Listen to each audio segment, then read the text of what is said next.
আসসালামু আলাইকুম। মাঝে একটু বিরতি দিয়ে আবার দর্শকের কথা নিয়ে আপনাদের সামনে হাজির হলাম। আজ আমরা যে কন্টেন্টের উপর দর্শকদের কমেন্টস নিয়ে আলোচনা করব, সেটা দুদিন আগে আমি আপ করেছিলাম।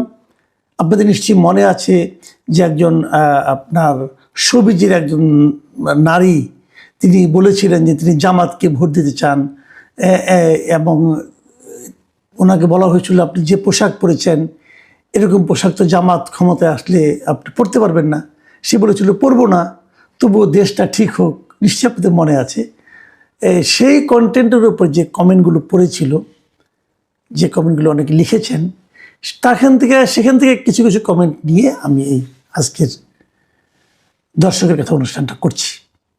আমি প্রথম যে কমেন্টটা পড়ব, ইনি লিখেছেন মজনু। তিনি লিখেছেন, কামাল ভাই একটা কথা বলি, বিএনপির চেয়ে জামায়াত মেয়েদের ভোট বেশি পাবে আর অনেক পার্থক্য গড়ে দেবে। হ্যাঁ, এটা কিন্তু অনেকদিন ধরে আলোচনা হচ্ছে যে মেয়েদের মধ্যে নাকি জামায়াতের মধ্যে বেশ ভালো কাজ করেছে এবং সে কাজেরই ফল সম্ভবত এই মজনু সাহেব বলছেন আর কি। শাহনেওয়াজ সুমন লিখেছেন, দেশের মা বেহেন সবাই জামায়াতকে চায়, তারা 403-এর ঘর করতে চায়। মানে একটু বিদ্রুপ আছে আর কি। মঈন ইসলাম লিখেছেন, জামায়াত কিয়ামত পর্যন্ত চেষ্টা করলেও বাংলাদেশের মাটিতে সরকার গঠন করতে পারবে না। বাস্তবে তাদের ভোট নেই, এটাই সত্য। তারা অনলাইনে শক্তিশালী। দেখুন, আমি পরপর তিনটা পড়লাম, কিন্তু তিনটাতে তিন ধরনের দৃষ্টিভঙ্গি কিন্তু আসলো। আর রাজীব শর্মা লিখেছেন, মেয়েটা আবেগ দিয়ে কথা বলেছে, আগে পিছ চিন্তা না করে। সে হয়তো দেশের বর্তমান পরিস্থিতি দেখে এমন কথা বলেছে, এটা আপনাকে বুঝতে হবে। সে হয়তো শিবিরের টোটকা খেয়েছে, উপঢৌকন পেয়েছে, কারণ শিবিরের কাজ হচ্ছে মানুষের দুর্বলতার সুযোগ নিয়ে থাকে, তো সুযোগ নিয়ে তাকে দলে আনা। নারী জাতি হচ্ছে আবেগী। ইসলামী শাসন কোনো দেশের জন্য সুখকর নয়। ইরানের কথা চিন্তা করুন, আফগানিস্তানের কথা চিন্তা করুন, যেখানে ভূমিকম্প হয়েছিল কিন্তু সেখান থেকে নারীদের কেউ উদ্ধার করেনি। সবাইকে ভবিষ্যৎ নিয়ে ভাবতে হবে, বর্তমান চিন্তা করলে চলবে না। মধ্যপ্রাচ্যের শাসনকে ইসলামী শাসন বলে না, এটা হচ্ছে রাজার শাসন। যাক, রাজীব শর্মা সাহেব একই সঙ্গে অনেক কিছু বললেন। এবারে মন্তব্যটা লিখেছেন অ্যাঞ্জেল ড্রয়িং ক্রাফট মি, ছদ্মনাম, হয়তো ওনার সংগঠনের নাম, প্রতিষ্ঠানের নাম। তিনি লিখেছেন, এইসব মহিলারাই সবার আগে কান্না শুরু করবে জামাত আসলে। আবেগে বাঙালি নিজে নিজের পাছায় বাস দেয়, যখন ফাঁদে পড়ে তখন কুল কিনারা পায় না। শাহাদাত লিখেছেন, ভাই এটা তো কোনো নাটকের অংশও হতে পারে। হ্যাঁ, হতে পারে। দেখেন, একটা ঘটনার কত রকম ব্যাখ্যা কিন্তু আমরা পাচ্ছি, তাই না? উত্তম মণ্ডল লিখেছেন, স্যার উনি হয়তো বুঝতেই পারছে না যে এই 18 মাস দেশ জামাতই চালাচ্ছে, আর দেশের এই অবস্থার জন্য একমাত্র জামাতই দায়ী। নাজনীন আক্তার লিখেছেন, আমি তো জামাতকে ভোট দিব। আমি হিজাব পরি না, রবীন্দ্রসঙ্গীত পছন্দ, কিন্তু অনলি জামাত দেশকে আগিয়ে নিবে। কে কে জামান লিখেছেন, এইসব মেয়েরা হচ্ছে যৌনকর্মী, এরা হচ্ছে রাতের খাবার, এদের মতো ফালতু মেয়েদের কথা কে শুনে। দেখেন, আমি এখন একটু কথা বলি এই মন্তব্যগুলি নিয়ে। এক একজন এক এক ধরনের কথা বলছেন, এবং এই জামান সাহেব যে মন্তব্যটা করেছেন, এটা আমার কাছে সবচেয়ে আপনার আপত্তিকর মন্তব্য মনে হয়েছে। দেখেন, আপনি যখন বললেন রাতের খাবার, এটা একদম সুইপিং কমেন্ট হয়ে গেল না? আপনি কি জানেন ওনার সম্পর্কে? আপনি তো জানেন না, নাও তো হতে পারে। আবার উল্টো দিকে ধরি, যদি বলেন রাতের খাবার, খাবারটা খায় কে? পুরুষরা কোনো না কোনো পুরুষই তো খায়, আপনার আমার মতো কেউ না কোনো পুরুষই তো খায়। তাহলে এটা কি খাবারের দোষ নাকি যে খায় তার দোষ? এই যে এভাবে কমেন্ট করা ঠিক না। তারও চেয়ে বড় কথা, ধরে নিলাম আপনার কথাই ঠিক, কিন্তু তাও তো ওনার ভোট আর আপনার ভোট একই ভোট। আপনি জ্ঞানী লোক, আপনি বুঝতে পারছেন আপনার ভোটকে কিন্তু একটাই গ্রহণ করা হবে, এবং নির্বাচনটা কিন্তু ভোটের উপর হয়। ওনার কথা শুনে হয়তো আপনি ভোট দিবেন না, কিন্তু উনি তো ভোটটা দিবেন। আপনি হয়তো অনেক জ্ঞান চিন্তা ভাবনা করে ভোট দিলেন, আর উনি না বুঝিয়ে একটা ভোট দিলেন, সমান সমান হয়ে গেল। কাজে এই ধরনের কমেন্ট না করা ভালো। আবার দেখুন, আরেকজন আমরা দেখলাম নাজনীন আক্তার, উনি কিন্তু বললেন যে উনি জামাত করেন না, তাবুল তুবুনি জামাতকে ভোট দিবেন। এটাও আবার ঠিক, এটা ওনার ইচ্ছা, এটাই তো গণতন্ত্র। আবার আরেকজন বললেন যে কিয়ামত পর্যন্ত জামাত ক্ষমতায় আসতে পারবে না, ওটাও হতে পারে, আমরা তো কিছু জানি না। বাট আমাদের কথাটা হলো কি, আমরা মানুষের মতামত নিয়ে আলোচনা করছি এই কারণে যে এগুলো শুনে শুনে হয়তো আমার মধ্যে একটা তৃতীয় চিন্তা কাজ করতে পারে। যাই হোক, আমি পরের মন্তব্যটা পড়ি। নূর আলম লিখেছেন, ভাই আমি বিএনপি, আওয়ামী লীগ, জামায়াত ইসলামী লোকদের সঙ্গে লেনদেন করে দেখেছি। জামায়াতের লোক কথা অনুযায়ী কাজ করে, আর বিএনপি এবং আওয়ামী লীগের যে লোকের সাথে লেনদেন করতেছি, ওই দুইজন আমাকে হাজারবার কথা দিয়েছে, কথা রক্ষা করে না, বরং হয়রানি করে, মোবাইল ফোন পর্যন্ত রিসিভ করতে চায় না। মনের কষ্টটা হালকা করার জন্য লেখলাম। আমিও নিয়ত করছি ভোট ইনশাল্লাহ ইনসাফের পক্ষে দেব।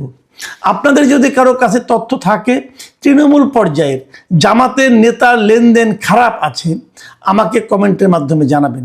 জামাতের লোকদের প্রতি আমার একটু পজিটিভ ধারণা হয়েছে, আমার চিন্তা ভাবনায় আমি সঠিক আছি কিনা তা মিলাবো। দেখেন, এই যে নূর আলম কথাটা যে বলছেন, এই কথাটাই কিন্তু আমি গুরুত্ব দিচ্ছি। দেখেন, এইটাই যে একমাত্র দৃশ্য তাও কিন্তু না, উল্টোও হতে পারে। আওয়ামী লীগ বিএনপি লোকের মধ্যেও অনেক আছে যারা ঘুরায় না, কিন্তু ওনার যে অভিজ্ঞতা, সেই অভিজ্ঞতাটাকে আপনি বাতিল করে দেবেন কিভাবে? তত পারবেন না। বিভিন্ন মানুষের বিভিন্ন অভিজ্ঞতা থাকবে, সবগুলি আমাদের চিন্তা করতে হবে। ড্রাগন লিখেছেন, মাসুদ ভাই আপনিও কি জামাত থেকে টাকা নিয়েছেন তাদের পক্ষে দালালি করার জন্য? আচ্ছা, আমি এর পরেরটা পড়ি, তারপরে আলাপ করি। মোহাম্মদ রফিক লিখেছেন, আসলেই আপনি নিরপেক্ষ সাংবাদিক। যাই হোক, একটু কনফিউজ হয়ে যাচ্ছি। আবার রাজীব লিখেছেন, মাসুদ হইল আওয়ামী লীগের দালাল, ভারতীয় বীজ। ভাই আমি কোন দিকে যাব? একজন বলতেছে আমি আওয়ামী লীগের দালাল, ভারতীয় বীজ, অর্থটা তো খারাপ, তাই না? একটু অশ্লীল গালি কিন্তু আমাকে দিয়েছেন। আচ্ছা দেন, গালি দিলে আমার গায়ে লাগে না, আপনি যেমন উচ্চারণ করেছেন আপনারই লাগে। আবার আরেকজন বলেছেন নিরপেক্ষ, আবার আরেকজন বলেছেন জামাতের কাছ থেকে টাকা খেয়েছি। একটা প্রোগ্রাম থেকেই কিন্তু, একটা কন্টেন্ট থেকেই। তো আমি কি 3 ধরনের মন্তব্য করেছি? যাই হোক, সবগুলি মিলিয়ে মনে হচ্ছে তাহলে আমি বোধহয় ঠিক জায়গায় আছি। আমিনুল ইসলাম লিখেছেন, ইদানিং মাসুদ কামাল ভালোকে ভালো আর মন্দকে মন্দ বলতে পারাটা পজিটিভ বলে মনে হয়। বাহ, এটাও ভালো। আসাদ আল হাসান তিনি লিখেছেন, এগুলো সব টাকার খেলা। জামাতকে এইরকম বিষয়ে পজিটিভভাবে উপস্থাপন করার জন্য এরকম মডেল বা ইনফ্লুয়েন্সার ব্যবহার করতেছে। এর বিরাট উদাহরণ সালমান মুক্তাদির। এর কারণ মানুষের মাঝে ধারণা ছড়ানো, বিশেষ করে নারীদের মাঝে। বাংলাদেশের মানুষ খুব আবেগী, সরল বিশ্বাসী, আর যদি নারীদের দিয়ে এসব কাজ চালানো হয় তাহলে আরও সহজেই মানুষ বিশ্বাস করে। হ্যাঁ, এটাও হতে পারে। TTCMR উনি লিখেছেন, মাসুদ কামাল ভাই আমারও মনে হয় জামাতের ক্ষমতায় আসার সম্ভাবনা অনেক, এবং এর কারণ শুধুমাত্র যে অপশাসন তা না, সবচাইতে বড় কারণ বাংলাদেশের শিক্ষা ব্যবস্থা পুরোপুরি ধ্বংস হয়ে গেছে। এটা শুরু হয়েছে শেখ মুজিবের আমল থেকে এবং চলমান আছে এখন পর্যন্ত, যেটার ফলাফল বাংলাদেশের মানুষ দূরদৃষ্টি নেই এবং গভীর চিন্তা করতে অক্ষম। আমিও চাই জামাত আসুক, বাংলাদেশের মানুষের একটা শিক্ষা হোক, এদের অবস্থা হবে ট্রাম্পের এখনকার শাসনের মতো। মাহফুজ অন্তু লিখেছেন, আপনি ইনিয়ে বিনিয়ে এটাই বলতে চান যেন বিএনপি আওয়ামী লীগের প্রতি অত্যাচার না করে। এটাই আপনার সব ভিডিওর থিম। দিল্লি টাকা খান, তার গুণ না গাইলে তারাও থেরাপি দিবে সেই প্রেসারে। একটা কথা ঠিক বলেছেন যে আপনি ইয়াংদের ভাষা বুঝেন না। এর কারণ তারা শুধুমাত্র এই কারণে জামাতকে ভোট দিবে যে জামাত আওয়ামী লীগের প্রতি অন্যায় করে না। জামাতের মধ্যে আরও সব ভালো গুণ আছে যা দ্বারা সবাই প্রভাবিত, সৎ, সাংস্কৃতিক, নৈতিক, নির্লোভ। কিন্তু আপনি ছাত্রদলকে সিডিউস করতে চান যেন তারা আওয়ামী লীগকে বুকে আগলে রাখে জামাতকে থামাতে। এই হচ্ছে আপনার থিম। যাই হোক, আমার থিম নিয়ে আপনি বেশ গবেষণা করেছেন, আপনাকে অনেক ধন্যবাদ ভাই। মোহাম্মদ মাসুম লিখেছেন, স্যার এরকম নিরপেক্ষ আলোচনা সবসময় করার চেষ্টা করবেন, যদি কোনো সময় বাধা আসে ওপেন করে দিবেন সেটা। হ্যাঁ, আমি এই মাসুম সাহেবের এই বক্তব্যটা খুব পছন্দ করলাম, আমি আপনাকে বলি বাধা আসলে আমি অবশ্যই ওপেন করে দেব, এবং আমি যেটা বুঝি ভাই আমি সেটাই বলি। এটা যদি নিরপেক্ষ হয় নিরপেক্ষ, না হলে নাই, কিছু করার তো নাই, তাই না? আপনার মন্তব্যের জন্য অনেক ধন্যবাদ। মোহাম্মদ খলিলুর রহমান লিখেছেন, বিএনপির চাঁদাবাজি, মব, দখল, হত্যা, ধর্ষণ, লুটপাট, অগ্নিসংযোগ, খাম্বা তারেক, হাওয়া ভবন, 21 আগস্ট গ্রেনেড হামলা, দুর্নীতিতে পরপর 5 বার চ্যাম্পিয়ন, এসবই বিএনপির বিকল্প জামাত। অন্যদিকে আওয়ামী লীগ নেই, তারপরও চাই রক্কাটা পার্টি শিবির, 71-এর গণহত্যাকারী, 2.5 লক্ষ মা বোনের ইজ্জত লুণ্ঠনকারী, 24-এর মেটিকুলাস ডিজাইনের জনক জামাত রাষ্ট্র ক্ষমতায় না আসুক। মোহাম্মদ আমির লিখেছেন, ভাই আপনি একটা ভিডিও বানান দ্বৈত নাগরিক নিয়ে, অনেকের নমিনেশন অবৈধ হয়েছে, তো তারেক রহমানের হলো না কেন? এই বিষয় নিয়ে কথা বললে ভাববো আপনি সত্য কথা বললেন। ভাই আমি এই বিষয় নিয়ে ভিডিও অবশ্যই বানাবো, কিন্তু তারেক রহমান যে দ্বৈত নাগরিক তার একটা প্রমাণ প্লিজ আপনি আমাকে দেন। আমি যদি প্রমাণ না পাই আমি কিসের উপর ভিত্তি করে বলবো? কাজে আপনি যদি আপনার কাছে প্রমাণ থাকে প্লিজ সেটা আমাকে পাঠান, আপনি দেখবেন অবশ্যই আমি ভিডিও করব, কোনো সমস্যা নেই। প্রিয় দর্শক, এই ছিল আজকের দর্শকের কথা। আগামীতে আবার আমাদের কথা হবে, আবার কথা দিচ্ছি, চেষ্টা করব যে অন্ততপক্ষে একদিন পর পর দর্শকের কথা করার জন্য। আপনারা সবাই ভালো থাকবেন। আল্লাহ।